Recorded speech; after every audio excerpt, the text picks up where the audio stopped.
Bismillahirrahmanirrahim. Assalamualaikum warahmatullahi wabarakatuh. Perkenalkan, nama saya Rianti dengan NIM 401180293, jurusan Ekonomi Syariah, Fakultas Ekonomi dan Bisnis Islam, IAIN Ponorogo. Nah, dalam video kali ini saya akan menjelaskan mengenai materi long-term financing decisions atau bisa disebut dengan sumber pendanaan perusahaan. Nah, di mana saya sumber referensi dari materi ini mengambil dari buku Manajemen Keuangan karya Profesor Dr. Haji Mustafa SE MM, di mana terdapat dalam halaman 151 sampai 172. Nah, bagi teman-teman yang mau menyimak video ini, silahkan dibuka dulu bukunya yang punya halaman 151 sampai 172. Nah, selanjutnya yaitu mengenai materi sumber pendanaan perusahaan. Nah, dalam melakukan kegiatan operasional, perusahaan tentunya harus mempunyai dana. Nah, di mana dana adalah unsur terpenting yang harus dimiliki oleh perusahaan supaya perusahaan itu bisa berjalan dengan semestinya. Nah, ada pun 3 sumber utama pendanaan yang digunakan perusahaan, yaitu yang pertama adalah arus kas internal jangka panjang. Jadi, arus kas dari dalam perusahaan itu sendiri dalam jangka panjang. Yang pertama adalah ada penyusutan atau depresiasi, seperti depresiasi bangunan, gedung dan lain sebagainya. Yang selanjutnya yaitu laba ditahan. Dan yang kedua adalah dana eksternal jangka panjang. Nah, dan yang ketiga, dana eksternal jangka pendek yang diperoleh dari pendanaan swasta ataupun pendanaan pabrik. Nah, pendanaan swasta itu sendiri dan merupakan dana yang diperoleh langsung dari seseorang atau beberapa orang atau lembaga keuangan seperti bank, perusahaan asuransi, pengelolaan dana pensiun dan lain-lain. Nah, sedangkan pendanaan pabrik itu menggunakan bank emisi untuk menjual sekuritas kepada penanam modal atau investor, baik perorangan atau lembaga keuangan. Nah, selanjutnya adalah pendanaan dari pasar modal. Nah, pasar modal terdapat di mana saja dan kapan saja bisa terjadi. Nah, maksudnya adalah kalau pasar modal di Indonesia mulai buka pada pagi hari, di negara lain pasar modal bisa saja mulai tutup. Nah, atau ada negara lain yang pasar modalnya mulai tutup, tetapi ada negara lainnya pasar modalnya yang mulai buka. Nah, begitu seterusnya sehingga pasar modal dalam 24 jam tidak pernah tutup. Nah, jadi pasar modal yang dimaksud 24 jam tidak pernah tutup itu adalah jika dilihat dari seluruh dunia, maksudnya tidak dari satu negara saja. Jadi dilihat dari beberapa negara-negara itu sendiri. Jadi tutup bukanya itu tidak sama, tetapi 24 jam pasti pasar modal itu pasti buka terus, tetapi negaranya di mana, pasar modal yang ada di negara mana itu kan belum tahu, seperti itu. Pasar modal sama dengan bursa efek ya. Jadi di mana merupakan tempat jual beli surat berharga atau sekuritas yang bersifat jangka panjang. Nah, dari pasar modal dapat diperoleh yaitu pertama dana pinjaman, yaitu dengan cara menjual obligasi atau sekuritas kredit. Dan yang kedua adalah dana equity dengan cara menjual saham. Nah, selanjutnya adalah tujuan pembelian efek. Nah, bagi pemilik dana bertujuan untuk memperoleh keuntungan dari memiliki efek tersebut, dan jika perusahaan mempunyai kelebihan yang tidak digunakan dapat untuk membeli efek atau sekuritas dan surat berharga, seperti obligasi, saham preferen atau saham biasa ya. Dan tujuan tersendiri dari pembelian efek tersebut adalah penjagaan likuiditas, dan yang kedua adalah untuk memperoleh pendapatan. Nah, tentunya investor dalam menjual ataupun membeli efek itu adalah untuk memperoleh pendapatan di masa yang akan datang. Selanjutnya adalah keuntungan penarikan dana dari pasar modal. Yang pertama adalah ada jumlah dana dihimpun dalam jumlah besar. Jadi tidak ada minimal atau maksimal dana yang harus ditarik, itu tidak ada. Yang kedua adalah dana dapat diterima sekaligus pada saat dana selesai. Yang C adalah ketergantungan kepada dana relatif kecil, dan yang D adalah cash flow penjualan saham biasanya lebih besar daripada harga nominal yang ditetapkan perusahaan.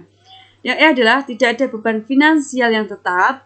Yang F, jangka waktu penggunaan dana tidak terbatas. Dan yang G adalah tidak dikaitkan dengan kekayaan sebagai jaminan tertentu. Nah, manfaat bagi pemodal itu adalah atau investor adalah modal bebas memilih berbagai efek yang diinginkan. Saham, obligasi, atau sekuritas kredit itu bisa dipilih ataupun bebas sesuai kehendak dari pemodal ya. Jadi apa sih keuntungan pemodal memiliki efek itu yaitu nilai investasi berkembang, adanya capital gain, dan yang selanjutnya adalah memperoleh dividen, dan yang selanjutnya hak suara pada RUPS, dan selanjutnya mudah mengganti instrumen investasi yang lebih menguntungkan.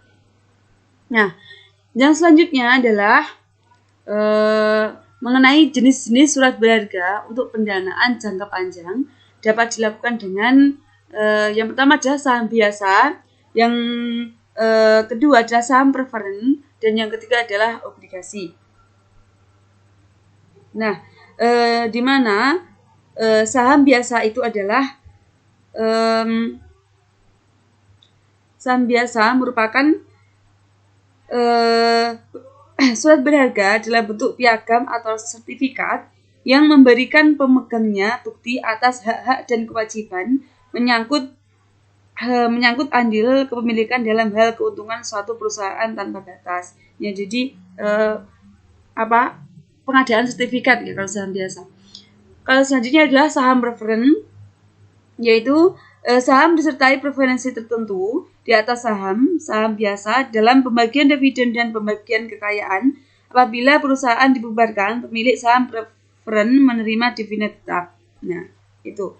Dan yang terakhir adalah obligasi, di mana obligasi itu sendiri adalah surat pengakuan hutang yang dapat dikeluarkan oleh pemerintah, perusahaan atau lembaga lain sebagai pihak yang berhutang dengan nominal tertentu dan kesanggupan pembayaran bunga secara periodik dengan persentase tertentu dan tetap juga.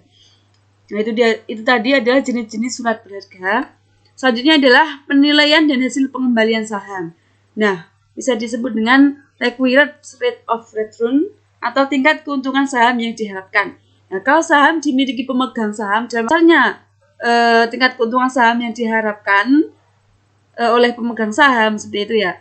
Jadi itu istilah tingkat keuntungan itu bisa dicari mengenai rumus berikut, yaitu KS sama dengan dividen plus harga pasar min harga beli dibagi harga beli ya, seperti itu. Ini contohnya ya. Seorang pembeli saham perusahaan dengan harga 50.000 diharapkan pembagian dividen sebesar 200.000.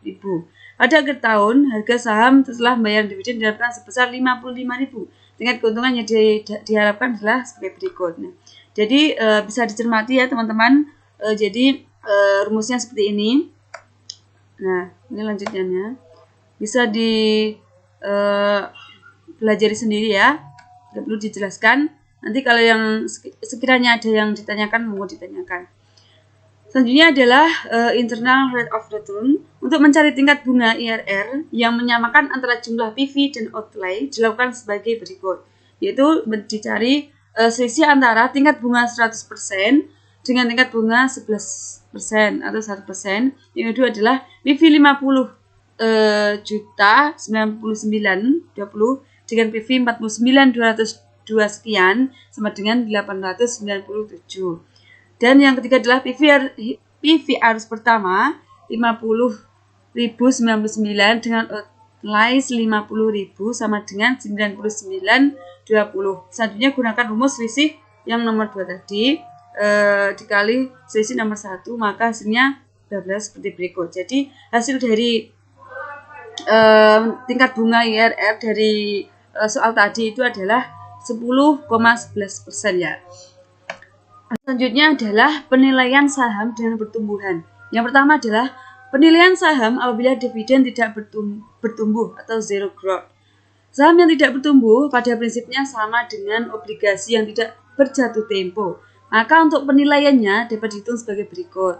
Harga nilai sama dengan dividen dibagi dengan tarif diskonto, dan tarif diskonto itu sendiri sama dengan tingkat kapitalisasi. Nah, dan bla bla bla bla. Dengan kata lain, nilai saham yang tidak mempunyai prospek pertumbuhan adalah sama dengan penghasilan dividennya. Nah, itu rumusnya bisa dipelajari sendiri ya teman-teman. Yang kedua adalah penilaian saham dengan pertumbuhan konstan atau normal.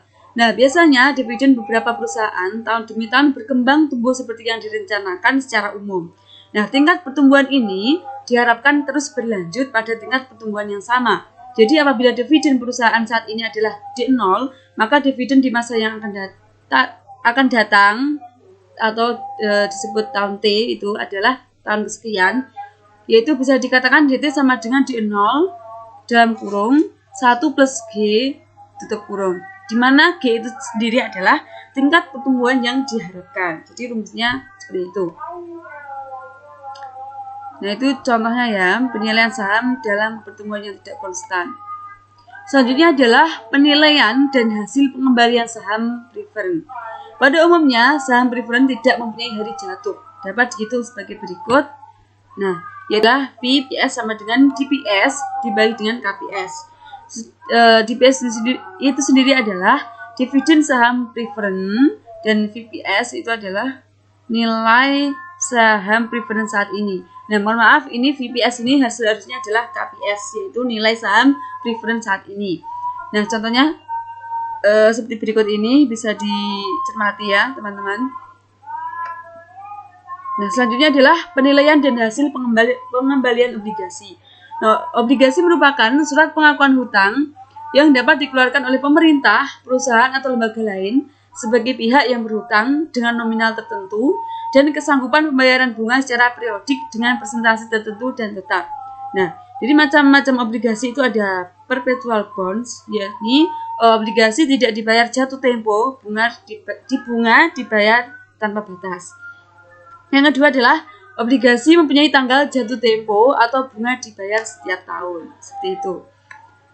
Nah, menentukan besarnya rate of return atau pendapatan obligasi itu dibagi menjadi 3 cara. Ada 3 cara. Yang pertama adalah dengan shortcut formula. Nah, caranya seperti ini, bisa dipahami ya teman-teman. Nah, yang kedua adalah dengan menggunakan tabel PV. Perhitungan rate of return atau yield sama dengan perhitungan internal rate of return atau TRR, yaitu dengan mencari tingkat bunga yang menjadikan rate of return atau yield sama dengan percent value dari outline-nya atau pengeluaran awal. Nah, dengan menggunakan 2 tingkat bunga, kemudian diadakan interpolasi atau penyisipan. Ya. Nah, jadi rumusnya seperti itu. Yang ketiga adalah obligasi perpetual atau waktu jatuh tempo tidak terbatas. Ya, di mana rumusnya adalah dicontohkan besarnya M sama dengan 0, VB sama dengan C dibagi KB ya. Di mana M itu sendiri adalah nilai jatuh tempo obligasi dan C adalah bunga tahunan konstan dalam bentuk rupiah, dan VB adalah nilai pasar obligasi, dan KB adalah suku bunga yang sesuai. Nah, ini contohnya ada suatu obligasi yang tidak mempunyai hari jatuh atau perpetual bond, nilai nominal sejumlah 20.000 dengan bunga 1.000 setiap tahunnya. Berapa nilai obligasi tersebut berdasarkan kondisi pasar saat ini dengan tingkat bunga 4%. Nah, itu bisa dicari melalui ini ya. Jadi VB sama dengan 1.000 dikali 0,04%. Jadi tingkat bunga saat ini sama dengan itu. Nilainya adalah 25.000. Ini adalah nilai obligasi ya, harus di tingkat nilai obligasinya. Nah, mungkin itu saja. Sesungguhnya di setiap kesulitan pasti ada kemudahan ya. Ya, mungkin itu saja. Memang agak rumit mengenai rumus-rumusnya. Jadi kalau teman-teman memahami dengan saksama, itu pasti akan paham sendiri. Nah, mungkin itu saja yang dapat saya sampaikan. Apabila ada kurang lebihnya, saya mohon maaf yang sebesar-besarnya. Saya adalah manusia biasa yang tidak luput dari salah dan dosa. Mungkin itu saja. Billahi fisabil haq fastabiqul khairat. Wassalamualaikum warahmatullahi wabarakatuh. Terima kasih.